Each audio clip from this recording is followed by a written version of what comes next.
शुद्ध बीजापोटी फळे रसाळ व मोठी मुख्य अमृताची वाणी देहाचे कारणे सर्वांग निर्मळ चित्त जैसे गंगाजल तुका मने जाती ताप दर्शन विश्रांती विठ्ठल विठ्ठल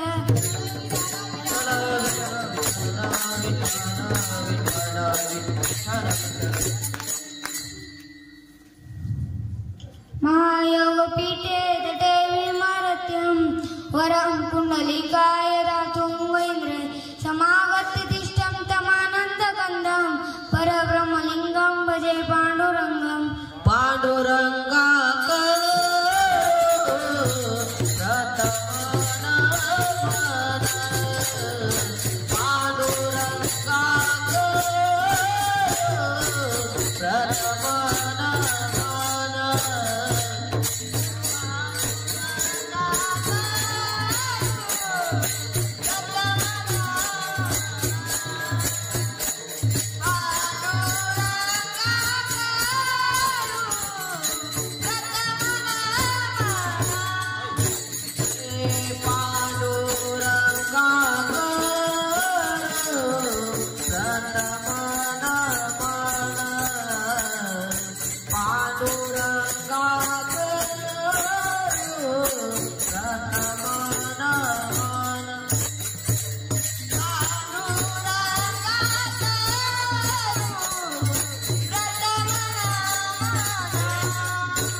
करो प्रतमनावना दुसरे चरण संतांची यांच्या कृपाने कथेचा विस्तारू बाबाजी सद्गुरु दास तुका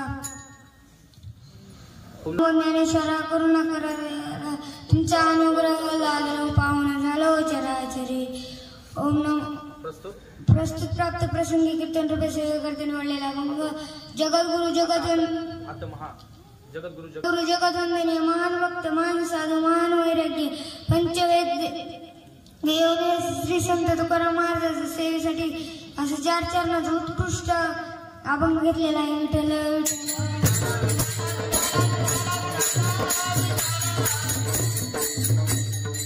अभंगातील प्रतिपाद्य विषय असा आहे की अभंगाच्या प्रथम चरणात तुकोबाराय विशिष्ट गोष्टीचा उल्लेख करतात.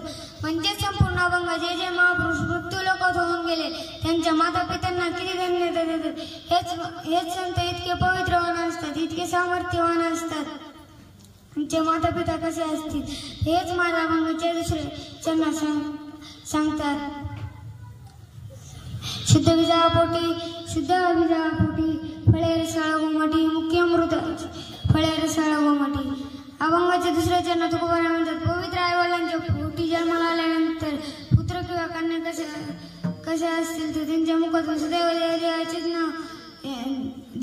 नाव की राष्ट्रासाठी समर्पित करतात. हेच झाले अभंगाचे दुसरे चरण. अभंगाच्या तिसऱ्या चरणात तुकोबाराय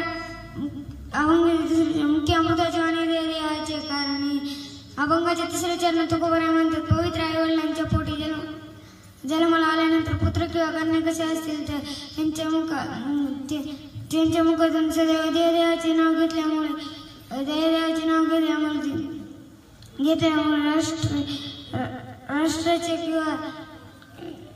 राष्ट्राचे नाव घेतल्यामुळे त्यांचे संपूर्ण शरीर व चित्त गंगेच्या पाण्याप्रमाणे निर्मळ असते. हे झाले अभंगाचे तिसरे चरण. सर्वांग निर्मळ चित्त जैसे गंगा जल. अभंगाच्या चौथ्या चरणात तुकोबाराय म्हणतात की उभ्या महापुरुषांचे दर्शन मात्रेने स्वीकार होत नाही, नुसतं दर्शन मात्रेने स्वीकार होत नाही. हेच झाले अभंगाचे चौथे चरण. आता अभंगाचा सरळ भावार्थ झालेला आहे. ज्यांना वाटतं झोपून घ्या, ज्यांना बिंदासपणे झोपून घ्या. तुम्ही जरी झोपला तरी मी आईच उठवायला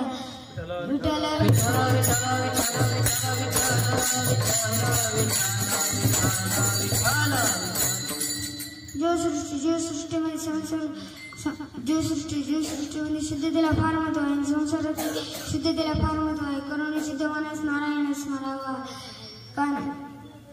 करुणी शुद्ध मनास नारायण स्मरावा.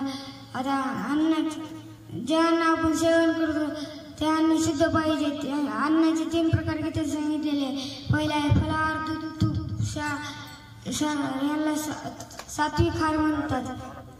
जास्त तळलेले तिखट किंवा याला राजसार म्हणतात. सडलेले शिळे किंवा याला तांबसार असे म्हणतात. मी तुम्हाला अन्नाची शुद्धता सांगितली आहे. या जगात फक्त भगवान परमेश्वराचेच नाव सुद्धा आहे, नसतं काहीचे नाव आहे. गंगाधर आंघोळ करीत नाही महिनाभर. नाव आहे शांताबाई, भांडणा वाचून करमत नाही. अशी आमची शांताबाई काही गप्पाच बसत नाही.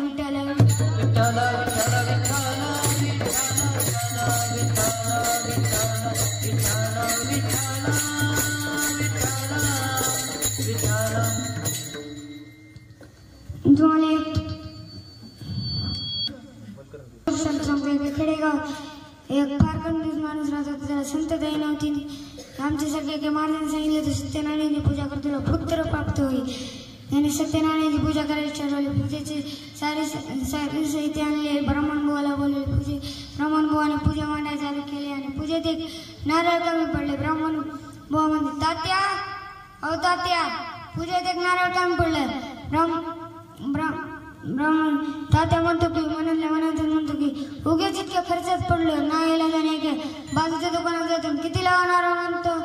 दुकानदार म्हणतो 20 रुपयाला. तात्या म्हणतो काय कमी नाही का.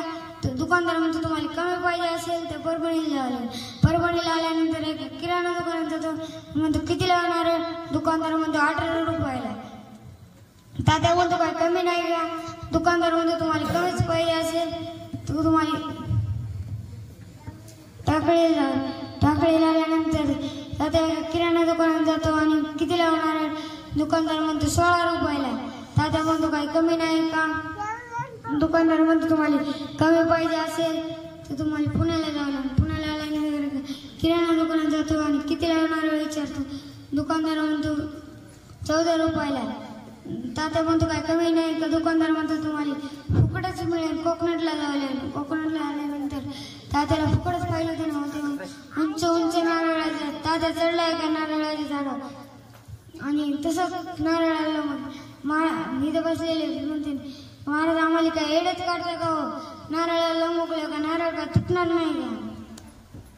असं की माझ्या कीर्तनात कधीच नारळ तुटत नाही. विठाला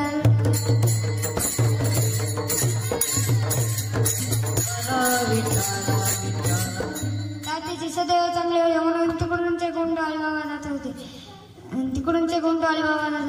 दादा म्हणतो उंट अलिबाबा, हो उंट अलिबाबा इकडे या. दादा उंट अलिबाबा म्हणतात का रे. दादा म्हणतो की मग तुम्ही मला खाली घेतो. दादा उंट अलिबाबा म्हणतात मी खाली घेतो पण तुम्हाला काय देतो. तात्या म्हणतो मी तुम्हाला 5000 रुपये देतो पण तुम्ही मला खाली. तात्या उंट अलिबाबा म्हणतो की तुझ्या जे बाय काय माझ्या हातात येत नाही. तात्या म्हणतो की मी तुम्हाला 5000 रुपये देणार आहे ना. तुम्ही अशी उंच उडी मारा की माझे पाय तुमच्या हातात आले पाहिजे. उंट का आता गाडी का ब्रेक दाबले थांबला ब्रेक सोडले की गेला. उंट आपल्या सरळ वाटेने निघून गेला. दोघंही आता लोमकल्या नारळाला उंटाला म्हणतात की तुम्हाला 10,000 रुपये देतो पण तुम्ही नारळाच्या हात काय देणार. तात्याने सहजरीतीने 10,000 रुपये ठेवले पेटी किती लागून सहजरीतीने असे हात करतो. दोघं एक विहिरीच्या पाण्याला लोमकतात. नेमका जंगली इलाका होता. त्यावेळेस नेमका वाघ पाणी प्यायला यायचा. वाघ पाणी प्यायला तात्याच्या फांदीवर लोमकला होता. त्याच फांदीवर आग्यामध्ये बसलेले होते आणि तात्याची नजर खाली गेली. खाली होते नागोबा. तात्या म्हणतो की वरी गेला तर आगोबा मध्ये अडकलं. वरी गेला तो वाघोबा मध्ये अडकला तर आगोबा. खाली गेला तर नागोबा.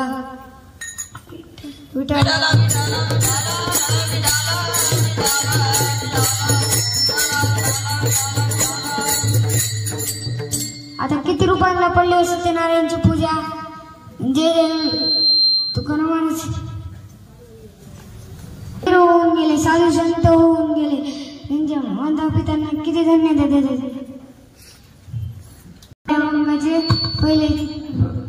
पहिले चरण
शुद्ध बीजापोटी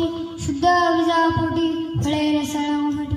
शुद्ध बीज म्हणजेच आई आणि शुद्ध बीज म्हणजे वडील आणि पोट म्हणजे आई.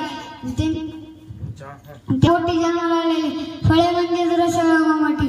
बीज चांगले असणार तर फळे चांगले येणार नाव. मी तुम्हाला एक दृष्ट सांगतो. ज्यांना शेतात लागलं त्यांनाच ज्यांना शेतात लागलं त्यांनाच माहिती असते शेतात की अगोदर किती काय लागते धान्य किती काय. एके दिवशी एक शेतकरी आपल्या बटाट्याच्या शेतात उभा होता आणि एके साहेबाची गाडी आली. साहेब उतरले म्हणले की कशाचे झाड हो. बटाट्याचे झाड ना. बटाट्याचे झाड कमरावर झाले पण त्याला बटाटे नव्हते. साहेब म्हणते ती बटाट्याचे झाड ना. तात्या शेतकरी म्हणतो बटाट्याचे झाड. ते साहेब विचारते तुमचे नाव काय. तात्या म्हणतो की बापू. तात्या म्हणतो शेतकरी म्हणतो बापू शेतकरी ना. शेतकरी म्हणतो तुमचे नाव काय. म्हणतो की मोठा बटाटे पालन करणारा अधिकारी. बटाट्याचे झाड कमरा एवढं झाले पण याला बटाटे कसं काय लागले नाही. ते म्हणतो की तो आका जरी या जमिनीत गेला तरी तुला या जमिनीतले कळणार नाही. आमचा जन्म या मातीत झाला म्हणून आम्हाला या मातीतले माहिती. एक बीज केला नाश मग भोगिले गणित. एक बीज केला नाश मग भोगिले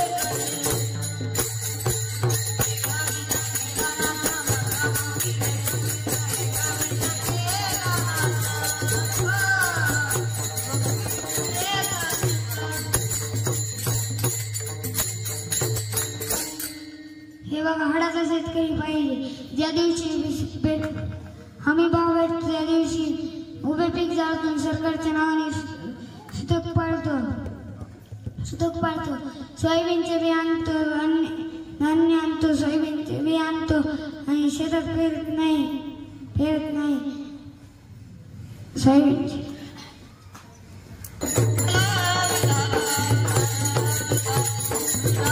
वडिलांचे प्रकार. आई वडील चांगले मुले वाईट. आई वडील वाईट मुले वाईट. आई वडील वाईट मुले चांगले. आई वडीलही चांगले मुलेही चांगले. एखाद्याचे आई वडील चोरटे नालायक असतील तर मुले चोरटे नालायकीच्या नाना.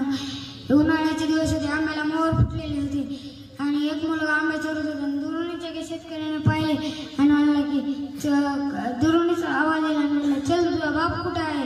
त्याच्या हाताला धरलं. ते म्हणला की जास्त कटकट करायची गरज नाही. मी ज्या फांदीवर बसलेले वरच्याच फांदीवर माझा बाप बसलेला विठ्ठल.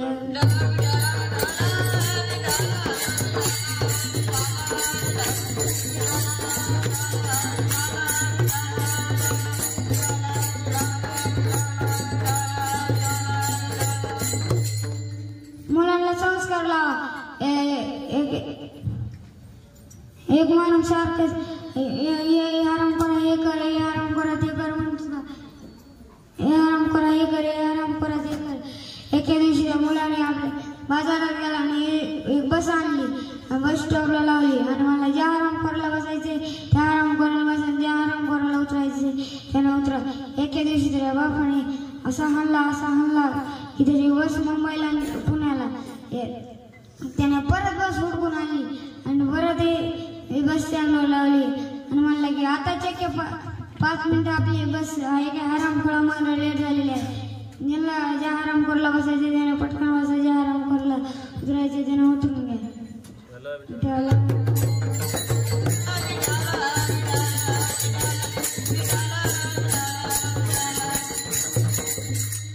तुम्हाला अजून एक दृष्टांत सांगतो की खेडेगावात एक शेतकरी राहत होता. तो फार गरीब परिस्थिती होती. त्याला 2 मुले होते आणि एक 12 वर्षाच्या मुलाला म्हणतो की दादा चिम्या सावकार काकाकडून 100 रुपये घेऊन ये. चिम्या जातो आणि दारातूनच आवाज येतो, अहो सावकार, अहो सावकार. सावकार काय चिम्या. चिम्या म्हणतो तुम्ही इतके दारात, तुम्ही जर गेला तर तुम्हाला चौकडीच्या बाहेर जोरदार सजा लागतो. तुम्ही जर गेला तर तुम्हाला चौकडीच्या बाहेर कसे काढायचे म्हणतो पहिले. त्याचे 2 कानपडे देतात. सावकार काकांना आतल्या खोलीत कोंडून ठेवतात.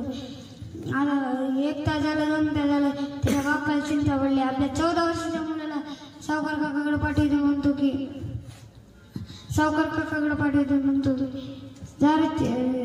जरा बाळ्या सावकार काकाकडे 100 रुपये बी घेऊन ये, तुझ्या लहान्या भावाला बी घेऊन ये. बाळ्या असं आगावाच असतो. बाळ्या आणि दारातूनच आवाज येतो, जाओ सावकार, अहो सावकार. बाळ्या मोठं कुठे नसेल, माझा बारका भाऊ कुठे. सावकार का माझा काय असतं ती जाऊ दे म्हणतो. बाळ्या माझा लहान भाऊ तुमच्याकडे 100 रुपये मागायला कुठे. तो म्हणतो की तुम्ही जर मेला तर तुम्हाला चौकडीच्या बाहेर कसे काढायचे. त्यात काय आवड, तुमचे बारीक बारीक तुकडे करायचे, तुम्हाला चौकडीच्या बाहेर कसे काढायचे. आता त्याच्या घेऊन कॉन्फिडन्स देतात आणि आतल्या जरा खोलीत कोणून ठेवतात. आता 1 तास झालं, 2 तास झालं, तर बापाला चिंता पडते. बाप म्हणतो की सावकार, अहो सावकार, माझे 2 मुलं तुमच्याकडे 100 रुपये मागायला कुठे. सावकार म्हणतात, पहिला म्हणतो की तुम्ही जर मेला तर तुम्हाला चौकडीच्या बाहेर कसे काढायचे. दुसरा म्हणतो की तुम्ही जर तुमचे बारीक बारीक तुकडे करायचे आणि तुम्हाला चौकडीच्या बाहेर काढायचे.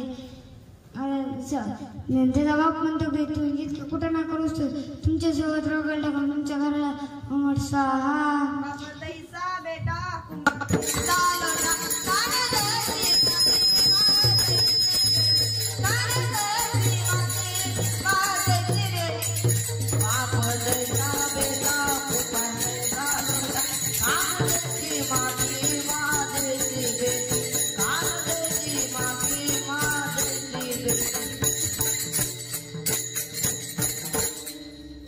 आता एक वारकरी बाबा रोज सकाळी उठायचे, स्नान वगैरे करायचे, आपले देवपूजा करायचे. त्यांचा मुलगा रोज सकाळी पहाटे उठायचा आणि विटी दांडू खेळायला जायचे. एके दिवशी वारकरी बाबाला राग येतो आणि त्याचे 2 कानाखाली देतात आणि ते देवघराच्या आतल्या खोलीत कोंडून ठेवतात. देवघरच्या आतल्या खोलीत कोण ठेवतात आपले वजन करतात लाकडाची विहीर हाती दोरी भक्तीचा देवा उघडदार देवा उघडदार देवा उघडदार देवा उघडदार देवा. त्याचा मुलगा आपल्या आतल्या खोलीत वजन चालू करतो. लाकडाची विटी लाकडाचा लाडू उघडदार बंधू आता उघडदार बंधू उघडदार बंधू आता उघडदार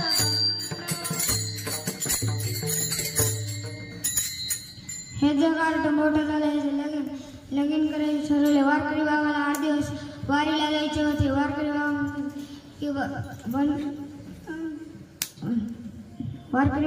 माझे रोजचे काम तुला माहिती आहे ना. देवपूजा करायची, रोज पाठ उठायची. दुसऱ्या दिवशी वारकरी बाबा वारीला जातात. भावड्या झोपतो आणि त्याची आई उठवते सकाळी. भावड्या उठ, देवपूजा कर, उठ. भावड्या उठतो, एक बादली घेतो आणि ते सारे देव एका बादलीत घेतो आणि गावच्या विहिरीत गावच्या विहिरीकडे जातो आणि बादली सोबत उडी मारतो विहिरीत. जे जडदेव होते ते बादलीतच राहिले, जे हलके देव होते ते तरंगले वरले. भावड्या बाद तशीच बादली घेऊन घरी आला आणि देवावर ठेवले देव. आणि भावड्या म्हणला, आई म्हणली की भावड्या बाकीचे देव कुठे आहेत? बाकी देवाला गण का लावला नाही? भावड्या म्हणतो की बाकीच्या देवांना विहिरीत आत्महत्या केली म्हणून या देवांना 8 दिवसाचा सुतक पडलेला आहे.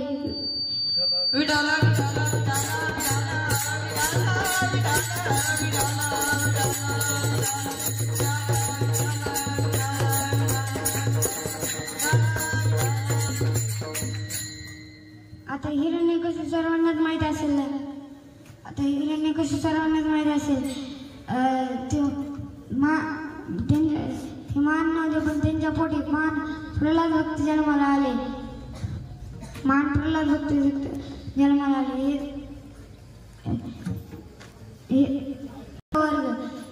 आता चौथा वर्ग. आई वडील चांगले, मुले आई वडील चांगले, मुलेही चांगले.